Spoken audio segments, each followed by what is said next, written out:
Zambia's 60th independence is here. Are you ready to celebrate in style? Get your exclusive and wear your style of Zambia at 60 t-shirts and proudly stand out. Show your love for Zambia with a design that's bold, unique, and perfect for this special day. One shirt is just $40 or grab two for $70. It's the perfect way to share the pride with friends and family. Ready to order? It's easy. Send your payment via Zelle, +1 817 501 1615 or Cash App, $Pastor Nate. For questions, email us at zbtr2009@gmail.com. Don't wait, pre-order now, wear your style, and let's celebrate Zambia's freedom in style. Hello everybody, welcome back to the second portion of our conversation with Dr. Inonge Mbikusta Lewanika. And our theme is reflecting on Zambia's 60 years of independence, the foundation, heritage, and shaping its future. So when we spoke to Ambassador Lewanika 2 weeks ago, we were reflecting on, she simply gave us a journey of her life and the things that were going on in Zambia at that time. Thank you everybody for joining us again, and we do hope that you will enjoy the second part of this conversation. It is Saturday, October 26th. A lot is happening. Most of you have already had your independence celebrations in the respective associations in the cities, in the different states. Today, as you know, we are in DC. Most of the Zambians have gathered in what is called DMV rather. That is DC, Maryland, and Virginia, where most of the Zambians have come from across the United States, and we are having our independence celebration. So we shall share some information about that as we go along. Let's welcome our guest, Ambassador Dr. Inonge Mbikusta Lewanika, Part 2. Welcome, Ambassador, and how are you doing today? Let's transition here now. Let's move to. Now you have you come back to Zambia, you attend the 24th Independence event, and I want us to go back a little bit before we get to the independence time. There was a lot of, you were in the United States as a student, there's a lot of political activity going on in Zambia, all right? Obviously, you were informed about what was going on. Could you just explain to us what was happening at that time? Yeah, thank you. We were not just active campaigning against the Republicans. We were also, I was one of those students who we were talking to the Americans about decolonization, the importance of Africa being decolonized, campaigning for Zambia. As you know, in the United States, you have to get to the representatives so that the message can get to Washington. So I was very active, even flying to places, driving to American audiences. So in a way, I did participate also in sharing the information with Americans, reminding them that they were also colonized by the British, And they even threw their tea in Boston. We are trying to do the same. So I was very actively involving in spreading the message that we must be independent and we need the Americans to understand because they've been through it and we need independence. So we were very active in informing the American public as our brothers, those that were young, our brothers were also pushing here in Zambia. You came back right there at independence. What was your first job or your first assignment? What was your first job? I came back with a master's degree at age 22 in 1965. My first job was at Evelyn Horn College, and we were teaching adults who they had ended up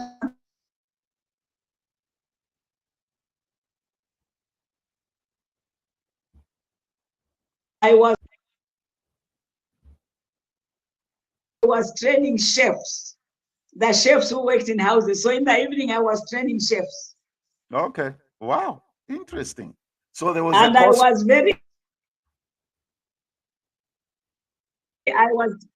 I was, and some of the leaders have been ministers. I taught them at Sunday school at St. Paul's.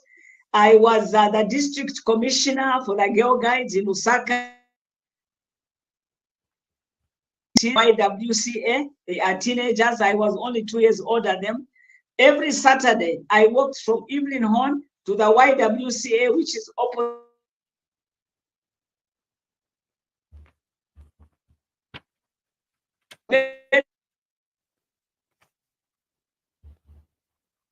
NGOs. She was one of the founders of YWCA in 1997.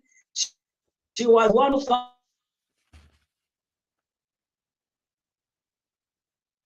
that came before. It was really also, we need to look at these women, because we were separated by Africans, colored,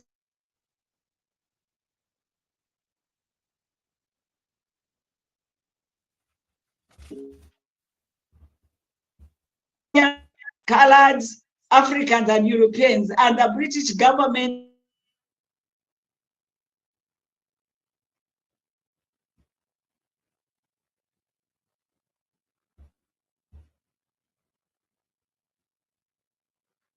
could not do anything about this. At night, they had to find Europeans in town for them to sleep, otherwise they'll be arrested. So these women actually,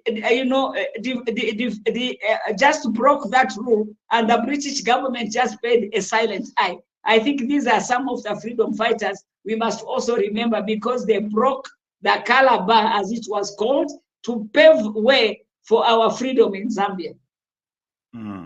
Excellent. That was amazing. Yeah.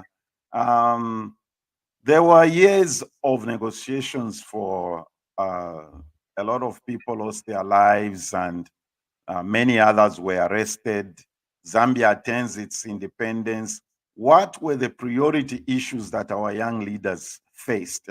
How did they navigate their way in addressing the issues the citizens were facing? I think one of the greatest things that the first government was to open up education so that more people can go to school. They built a lot of primary schools. I think the only thing they omitted was to plan that after 7 years, they will need more spaces for standard 8 or Form 1, Form 2. That is why up to now, we still have a problem with spaces in secondary school, because our government was very centralized. And we didn't, of course, have the Ministry of National Planning. And as we moved on, it became like the brains were only in the party of UNIP. They didn't involve others who were not. But one of the greatest things that they did was expand primary.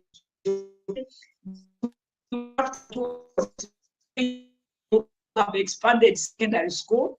The other thing that they did is build roads. Every province got a tar road.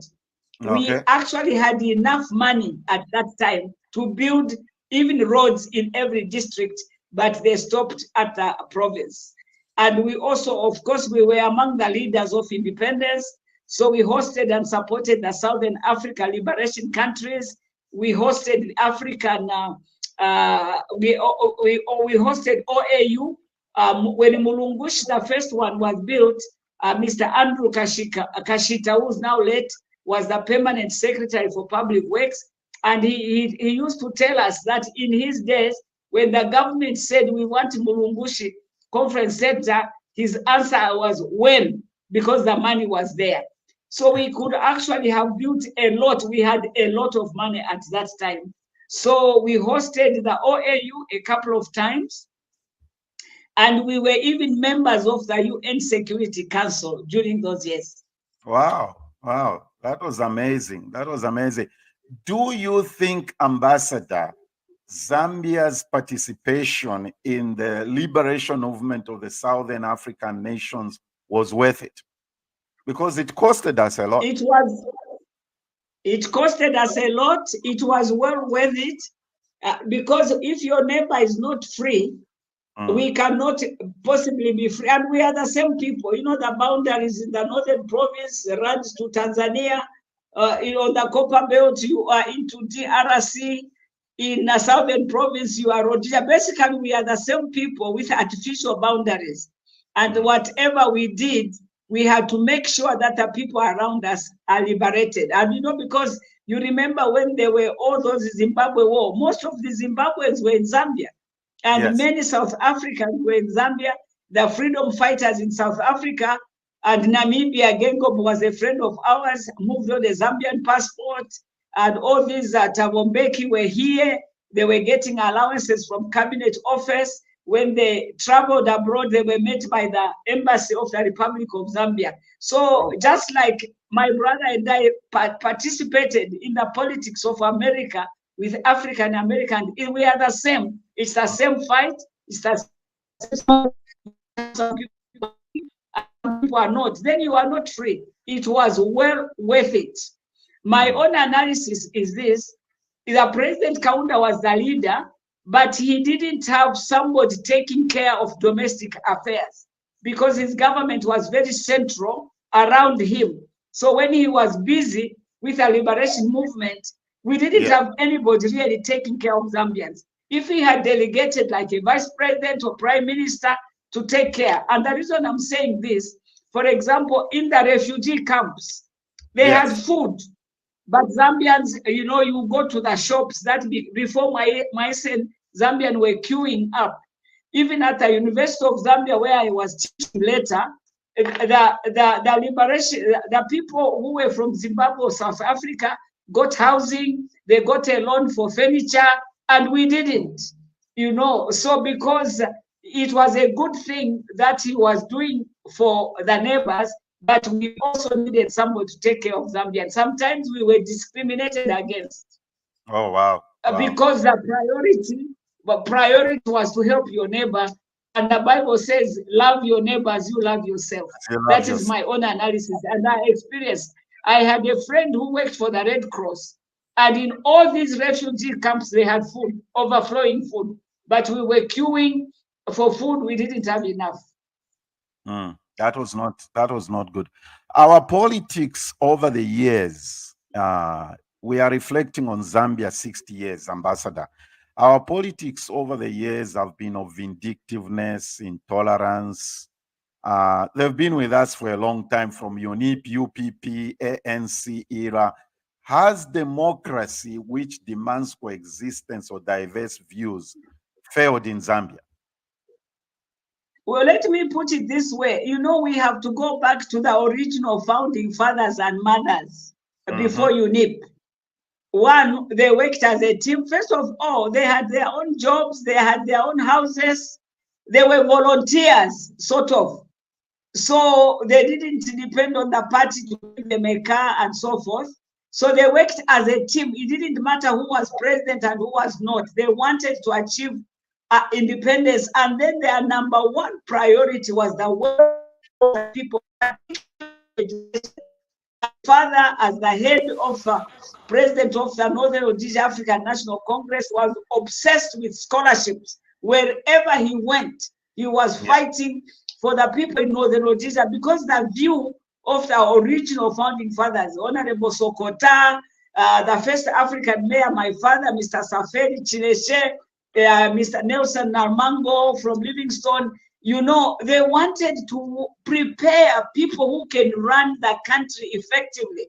So that is why they were concentrating on education, not only of men, but even of boys. I mean, female, because my father even found scholarships for Mrs. Fanny Mzumbulwa, for Isabel Wanga. You know, they wanted us to be ready. And these original founding fathers, as they're working together, they didn't agree on anything, on everything, but they didn't fight, they didn't insult, they didn't shout. In fact, some of their differences, we just read them now in their diaries. But while these founding fathers were working together, their spouses were also working together, teaching women literacy. And you know, now they were going to move from outside latrines and boiling water in Shomeka to European houses. So Mrs. Kasokolo, my mother, Mrs. Makulu were training women at Mindolo in literacy and home management. How do you use a stove? If you only know Mbaula, you know, that kind. So that you can see the spouses working together. And the result of these founding fathers, the spouses were friends. Even us children up to now, we are just like brothers and sisters. We grew up together. So now when the younger generation took over, they older people, not to give them jobs, because these people had their own jobs, okay? But they sort of gave them terrible names. They were conniving with white people. There was, I can't remember the phrase, very negative, insulting adults. So when they took over alone, UNIP and ZANC. And then this generation, first of all, when they joined the struggle, you know, the struggle of the older people was negotiate and lobby. For example, we had Africa represented by Europeans Council. It was the African National Congress that lobbied and pushed that Africans have to represent themselves. That's how you have our father, Mr. Safari Chileshe, Mr. Sokota, Mr. Nelson Narumango as first Africans, members of the Legislative Council, but they were coming from the Northern Rhodesia African Congress. So they were pushing slowly for Africans to take over. They didn't fight each other. They didn't insult each other. And by the way, you'll be interested to know, in my father's obsession with scholarships and school, Go Brown is the one who represented Africans in the Legislative Council. My father, as president of African National Congress, asked him to send Mr. Nkumbula to allow him to go to Makerere. So our father, Mr. Nkumbula, went to Makerere because my father recommended him. Their view was that even among themselves, they need to improve their education. So now when the young people came, many of them without experience, without jobs, and of course we needed a massive movement. That is what really got it. But then it was more like who's going to be president. That's why Mr. Sparrow is the one, Mukayumba Sparrow is the one who wrote the UNIP Constitution, and he was petro bombed to finish him off. You know, so this thing came like, you know, who is president, and if you can't make it for president, you support that one, and anybody who can be president, there was hatred. I mean, there was so much violence that came with UNIP and ZANC. It was never there with our parents. Wow. And then one thing that it has gotten, one thing I observed, it has gotten worse over the years. Yes. It has gotten worse over the years because we have allowed it. We're okay and UNIP fighting. And then, of course, when we got a one-party state, you know, it was almost like a reign of terror. You can't get on the bus unless you have a UNIP ticket. You can't sell a UNIP card. You can't sell on the market. It was really a reign of terror, but we said it was okay. And then violence, our parent, Mr. Kapwepwe, was beaten up in public, a founding father, by UNIP cadres. You have Mr. Chipimo, I think he said something about the budget. Money does not grow on trees. He was fired. Like a gentleman he was in that generation, he went back to his farm, started growing tomatoes. The day he brought to sell at the market, the cadres threw all the tomatoes on the floor. And all that, we didn't complain. It was okay. So the cadreism actually started with UNIP, but we thought it was okay because it was the founding father, not of politics, but the one who made it to the putting down of the British flag. It was okay. They were called vigilantes, which was a positive name, but they were doing what the cadres are doing. So each regime improved upon the cadres. So the young people think what they have seen cadres do. That's what cadres do. We didn't debrief them. We didn't sit them down that this is not what we want to do. It continued and got worse and worse and worse until there was actually killings and violence in this country, which was never there. I can remember, I don't know which political party, every time they announced a by-election, in the same sentence, they said police and army will be in full force.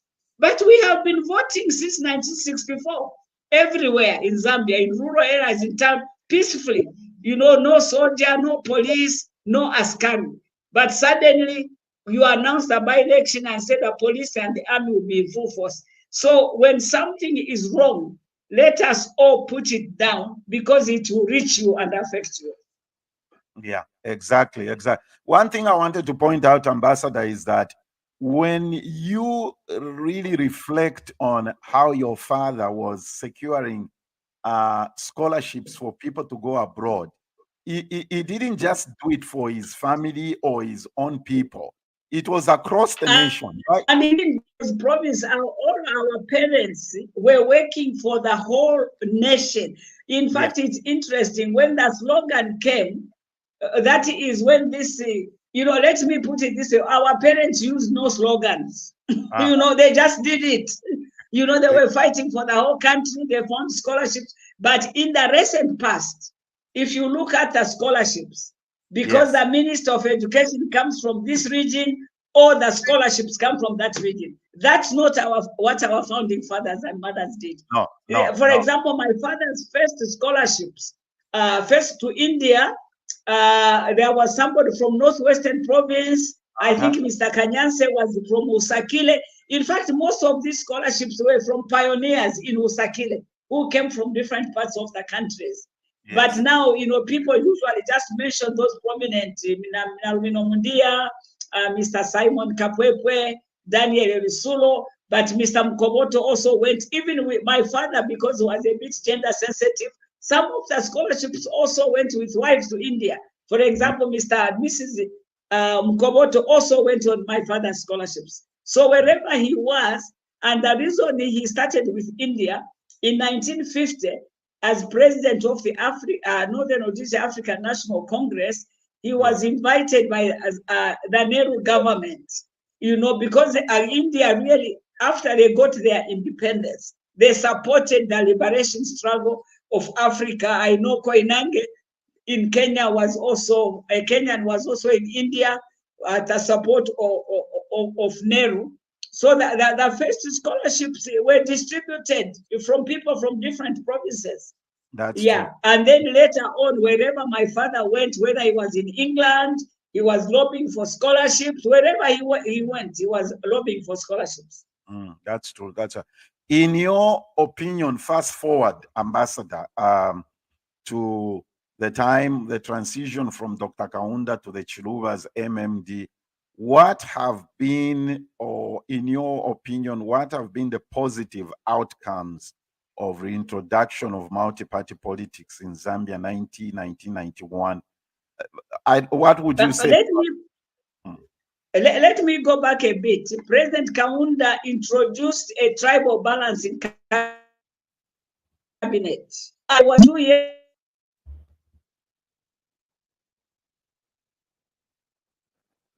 We grew up together. Munali, Chipembi, Mbereshi, wherever we were just Northern Rhodesians or Zambians. We didn't really have the problem of these tribes.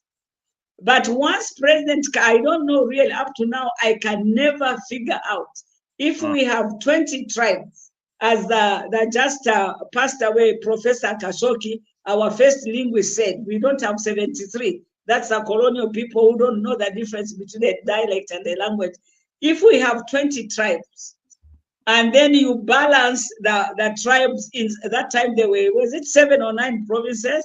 Yes. That is really what opened up the danger and the problems we have today. That if you are a minister of education and you find a scholarship, you take it to your region. It was, I have no idea, I will never understand why he tribal balanced, the cabinet.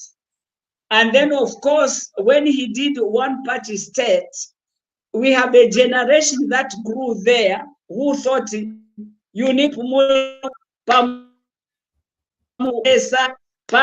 kaunda consequence. So that people who are coming, the other political parties, they may call themselves something, but they are practicing that now. It's their time. We even have this thing about eating and ruling, that kind of thing. Now, back to your question, we have to know how President Chiluba got to be president. And we need to stop selecting pieces of history. He was my brother. I prayed with him. I respect him. And actually, he was anointed. I prayed with him. Initially, he was really anointed. If the people who really, Inonge Mbikusta Lewanika was the mastermind and mobilization of going back to multi-party system. And he worked with Mbita Chitala. Yeah.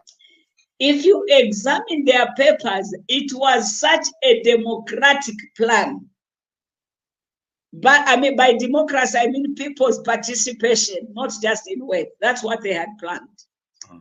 So in short, when the people saw that it is going to work, then all sorts of people who don't believe in democracy, UNIP people got in. Mr. Sata, a UNIP government minister, was among the last to join.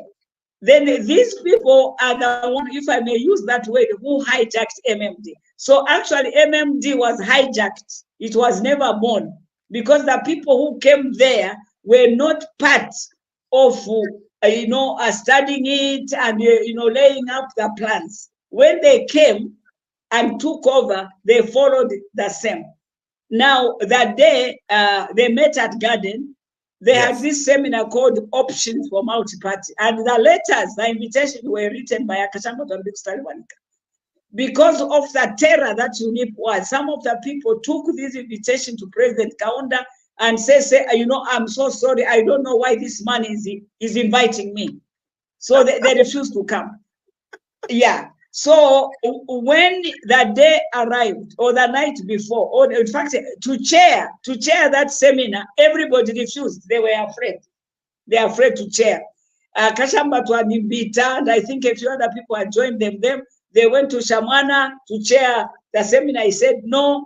They went at 22 hours is when they reached Arthur Winner's house. And he said, yes, he would chair it. That night, their families thought they would never see them again because of the terror of UNIP. So they had that seminar at Garden. The first person to endorse the topic was Honorable Mfaya Mumbuna, the telegram desk. He sent a telegram that, yes, we want to go back to multi-party. Then Mr. Honorable Emmanuel Kasonde from Kasama said, yes, we want a multi-party. By afternoon, the country was flooded with yes. Mr. Chiluba did not appear. He's my brother. I have nothing against him. He was actually in the morning at State House. But you can understand he had been locked up before by UNIP. Maybe that's why he didn't want to show up. So he didn't show up. He showed up later in the afternoon when it was safe. That's number one. Number two, because they wanted the numbers of the trade unions that he was leading, they asked me to be chair. He refused. He opted for being vice chair of the new MMD. And then he was in charge of making all the MMD committees around the country. and all of them are trade union members. So in a way, he safeguarded his seat to be president later. He didn't want to be chair, which was really a bit removed from that trade union. Number two, all along, he said he was not going to run. And of course, he's free to run. Just before the convention is when he said he was going to run. Now, when I was already here now, I arrived in January 1991 because of watching my father, how he has been abused in Zambia, neglected, forgotten. I said, no politics for me. So when I arrived in January, everybody was saying, great, join us. I said, no, me, I'm going to Mongo to evangelize. But the situation was so bad, no medicine, no food, you couldn't preach the gospel. And I started, when I read the MMD Constitution and Manifesto, I started distributing. Because that problem was universal, no medicine, no food all over. And you couldn't preach and baptize people who were hungry and about nutrition. So in that process of making people aware, I kept being voted in to this committee, that committee, and I'm thinking after this, I go back to my evangelism. Then I ended up in NEC, and I had to run for parliament, that kind of thing. So that is what, but then some of the people in Mr. Chiluba's campaign now, once he decided that he wanted to be president, some of them went to Mr. Mlemba, Northwest, and say, you are the vice president, vote for Chiluba. Others went for Eastern Province and say, Christian Tembo is going to be vice president, vote for Chiluba. Others went to Southern Province and said, Baldwin, you are going to be vice president. So he won under that. And my question is, if you win like that, did you win or not? Number one. Number two, the people were excited. So it doesn't matter how you get, by hook and crook. If you come from, by now we were so tribal. So if you come from a certain region, whether it's by hook or crook, whether you are qualified or not, it's okay. You can just imagine the CV of Arthur Winner, one of the top African economists from Makerere, the caliber of Mwai Kibaki, losing to Mr. Chiluba. If you just compare the CVs and the experiences, and let me stop there. So anyway, so we got this democracy. And one thing, what we did in NEC, we said those who are not running for parliament, let's choose 4 of them to go around checking the candidates. While discussing that, Mr. Chiluba had already sent people to choose candidates. So maybe I better stop there. So I think there's in Psalm 11, it says, if the foundations are what, Pastor? Finish it with me. Yeah, if the foundations are destroyed. If the foundations. Yeah, that's right. So that is the foundation we have. And it started in UNIP. And it was promoted in MMD. And then what was agreed on as MMD, which was very democratic, was thrown aside, and we followed the UNIP. And in fact, the other thing that people don't know, we had argued first to change the constitution when we don't know who the president is going to be, so that it can be really a constitution for the people, by the people.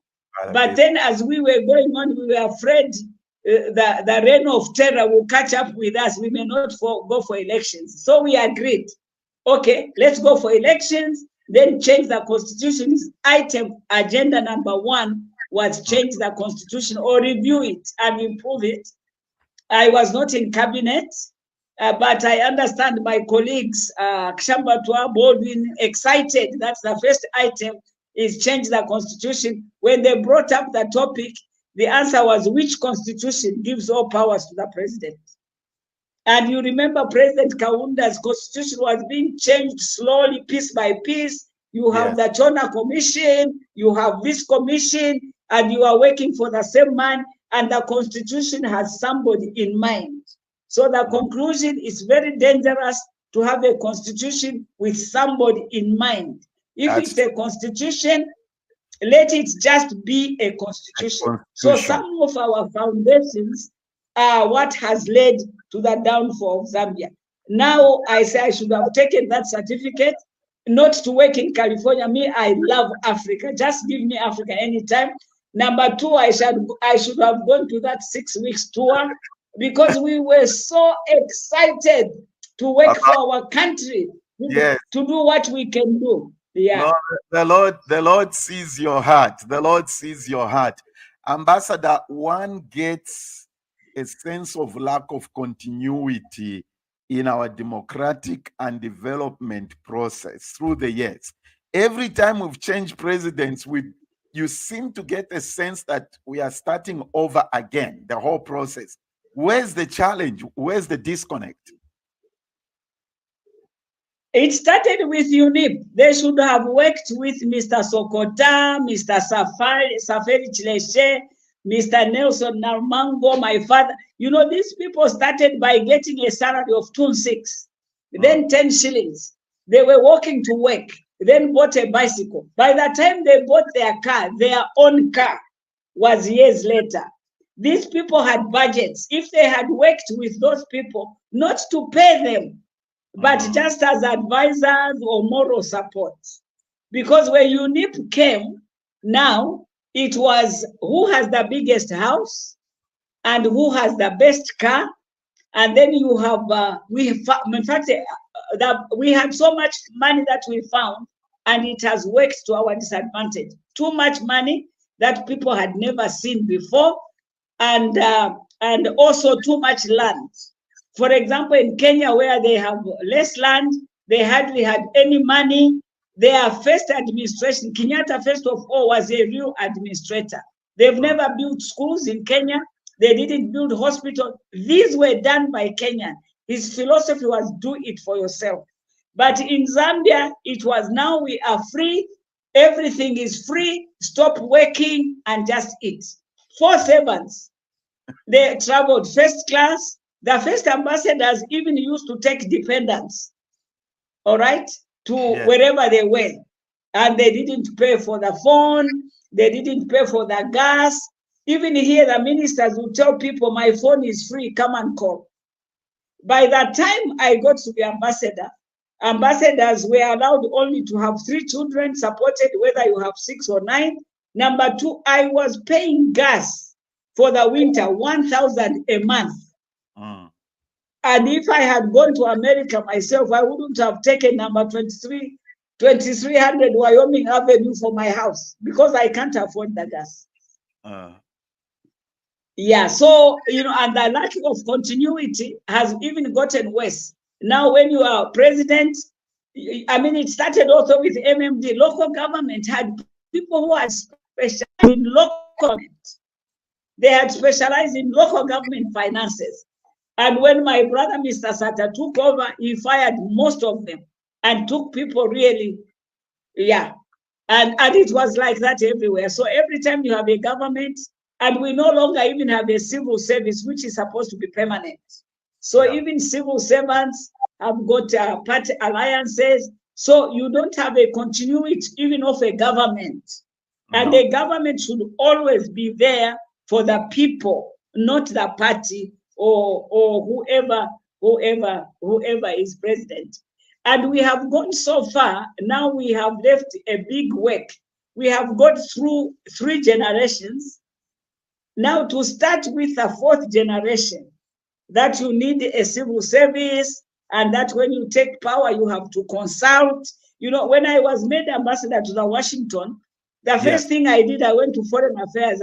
I said, give me the list of all the ambassadors who have been to Washington so I can consult. The officers there hardly knew any. You know, even those pictures you see at the embassy, you know, when you leave the embassy, you leave your photo. I didn't find most of the photos.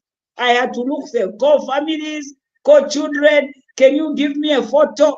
Because when one government comes over, you throw away everything. And this has really, if you look around South Africa, in Mozambique, Namibia, the people we helped, they are doing so well. And it's because they know us. You know, every time we compete with them, they know us more than we know them.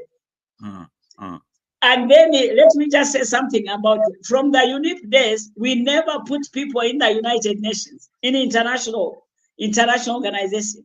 What President Nyerere used to do, retired PSS, former advisors in State House. He was pushing them in the United Nations, and they were going at high level. So it was not a surprise to have a young lady from Tanzania as the deputy United Nations Secretary General. Because even now, when I was in the UN, at least, you find Tanzanians all over. But for us, we really didn't push our people. When I got a UN job, the UNICEF actually came to me and said, we have seen your children, you have Kalingalinga, there's a job. Some government ministers were saying, how did she get there? Fortunately, my level that I got on did not need government approval. Okay. But there was a post recently in the United Nations, number 3, Assistant Secretary General, which I qualified for in children. And there was no African candidate, even who could match me. And I submitted to Foreign Affairs, everything was there. They never forwarded it. So that has traced us up to today. Wow. We have very few people in international organization, because those that should be sponsored by the government does not want to do it, some unless they come from your region. And we even had the ADB, you remember Mr. William Mungomba? Yes. Was the only, what do they call the head of ADB anyway? He was the first Zambian, and he only lasted 1 term. Wow. Why? Because if he was not the most qualified when you compete with other countries.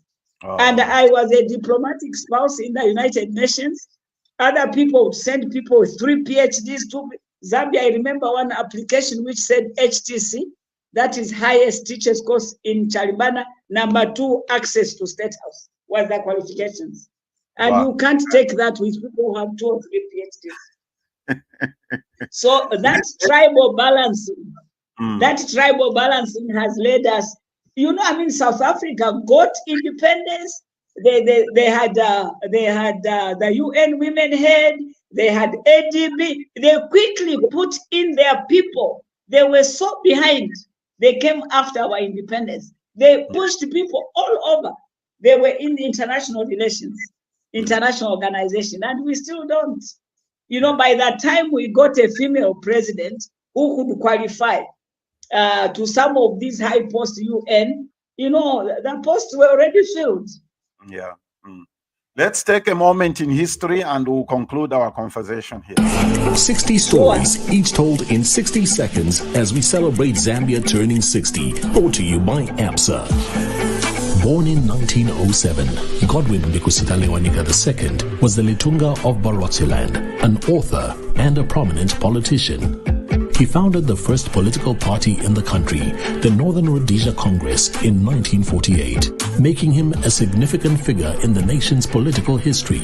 He's also credited for facilitating scholarships for Simon Mwanza-Kagwebwe, Mainza Chona, Nalumino Mondia, and Daniel Lisulu, later part of Zambia's first cabinet after independence in 1964. His legacy remains significant in Zambian history, reflecting both his leadership and commitment to education and progress. At APSA, we're inspired by these stories, and that's why we say your story matters. Happy 60th anniversary, Zambia. All right, our conversation today is, as we conclude, is with the Ambassador, Dr. Inonge Mbikusta Lewanika. She's sharing some thoughts on Zambia's heritage, and as we continue. As we wind up here, Ambassador, I have 2 questions for you. In your view, how does Zambia emerge stronger politically, economically, and religiously? There is this view that we have a tendency of burying our heads in prayer instead of facing our issues. What's your response to that? I agree. You know, some of us pray even when the Lord said go. For example, my own story, you remember I had vowed not to get into politics because of watching my father. Because I love Africa, when I was in the United Nations in Abidjan, Because when I joined the United Nations in 1980, Africa was self-sufficient in food. When I left, 10 years later, we were beggars, we had no food. And part of the reason is this: I was in West Africa where rice is prominent, people grew rice. Then Americans started exporting their rice to West Africa, and they killed the local industry. And you remember, even here, the maize story, we were growing millet, sorghum everywhere in Zambia. Some experts after independence went all around and said, maize, you know, sorghum is too tedious, go for maize. So now, if there's no rain in 1 year, you die. Okay? So the challenge that we have now, you know, we need to take from our traditional system. Not everything African is bad. And we need to examine governance.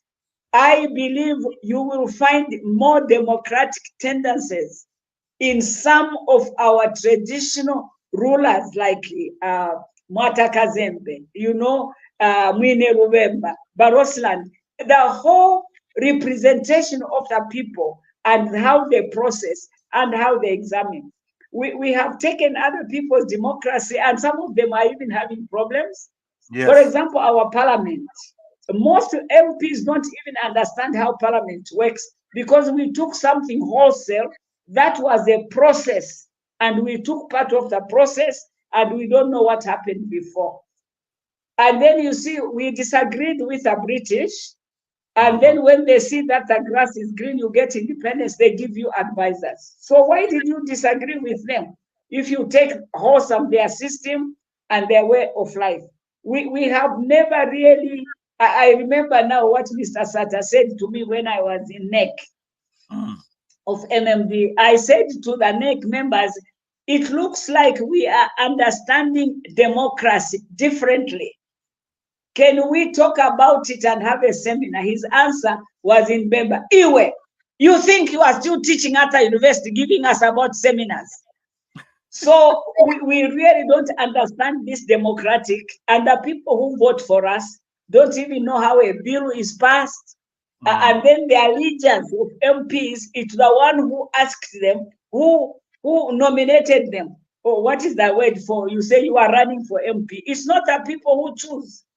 It's the party and the head of the party. So the allegiance is with the party, not with the people. So we have really fallen short. We are not following democracy.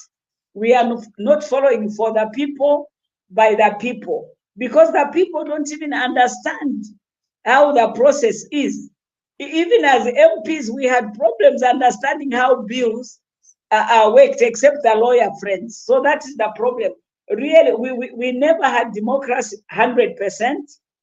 We could have, like Botswana. The reason Botswana is so successful, first of all, the advantage is it's more or less a homogeneous country, except maybe the which are close. They do the system, have married it with a Westminster. So when I was covering Botswana in the United Nations, by the time a bill goes to Parliament, it has gone to the traditional court system, and everybody knows what's going to Parliament. When with their resources, they are used all over the country. Same tar road in the rural areas, urban areas. Same school buildings in the rural areas. So again, they had a manager. And there's one thing about traditional leaders. I'm not saying all of them are perfect and good. Mandela grew up in a traditional governance system. Serese Kama was a king. Okay, Mr. Katilungu is a prince. So they come from this system that had really room representing the people and listening to them. So we have taken the smoke of democracy and left the fire. Wow, wow. Finally, Ambassador, thank you so much for taking the time. We've had 7 presidents in 60 years. Give this answer in the most brief way you can. How should we navigate the democratic process in the next 60 years? I think we need to get the people involved. You know, the people in the rural areas are very wise. They have a lot of wisdom for us. And then the most important thing about a change of government, don't throw away everything.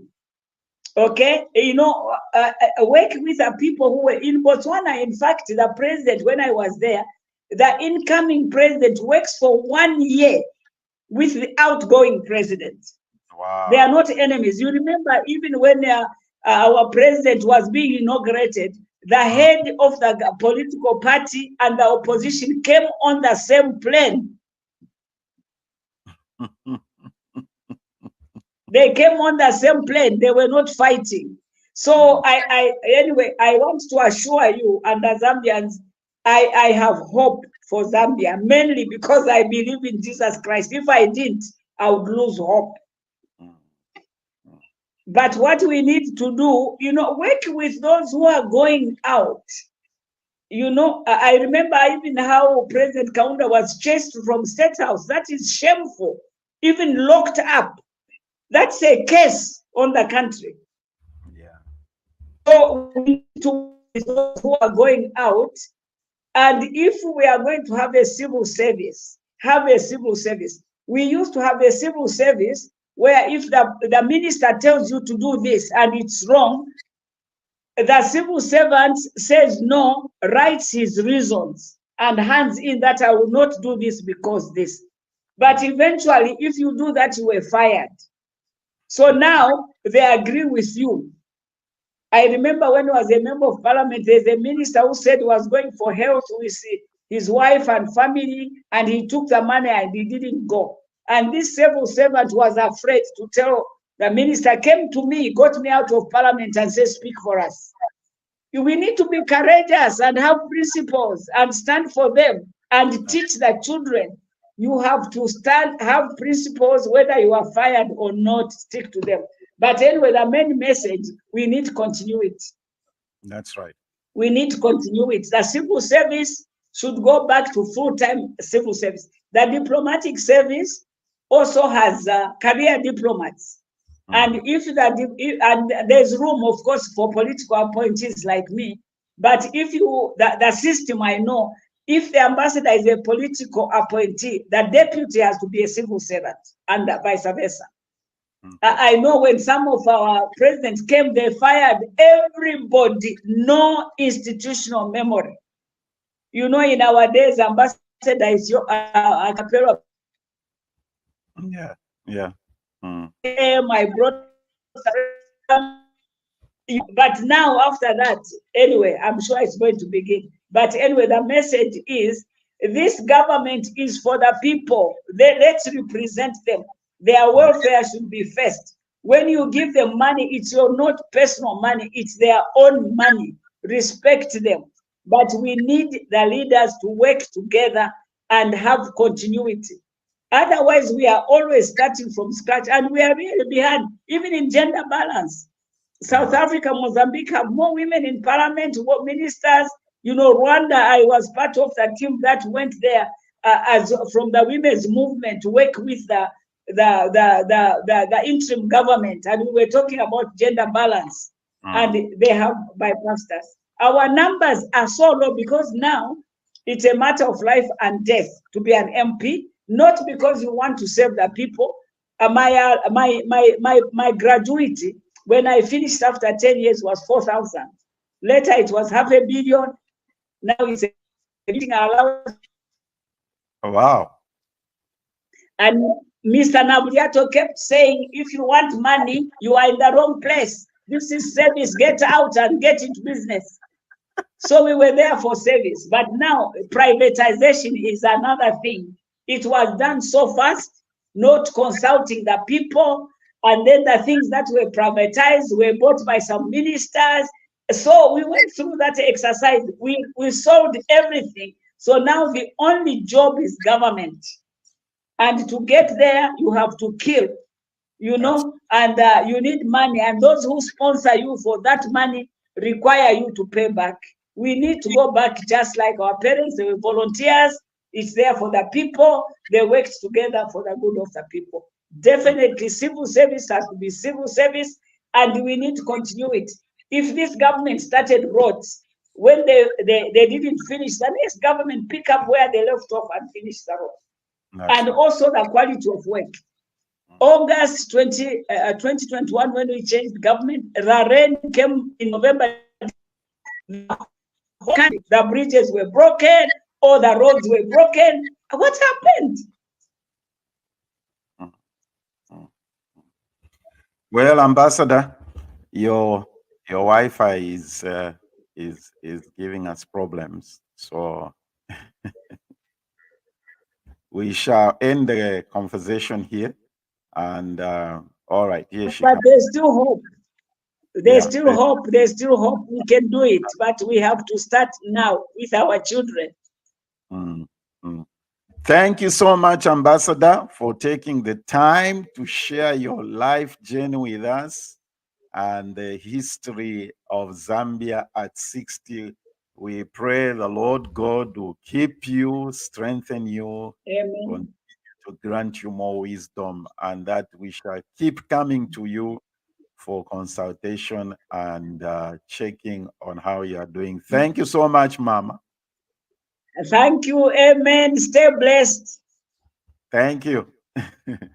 Thanks, everybody. That was our Independence special feature, Zambia at 60. And we trust and believe that you've learned something from this. And we hope to see you tonight, those who are going to be at the Oza Independence at the DMV at the event. Thank you. Join me next week for the same time, and have a happy Independence, Zambia 60. Zambia's 60th independence is here. Are you ready to celebrate in style? Get your exclusive and wear your style of Zambia at 60 t-shirts and proudly stand out. Show your love for Zambia with a design that's bold, unique, and perfect for this special day. One shirt is just $40, or grab two for $70. It's the perfect way to share the pride with friends and family. Ready to order? It's easy. Send your payment via Zelle, +1 817 501 1615 or Cash App, $Pastor Nate. For questions, email us at zbtr2009@gmail.com. Don't wait, pre-order now, wear your style, and let's celebrate Zambia's freedom in style.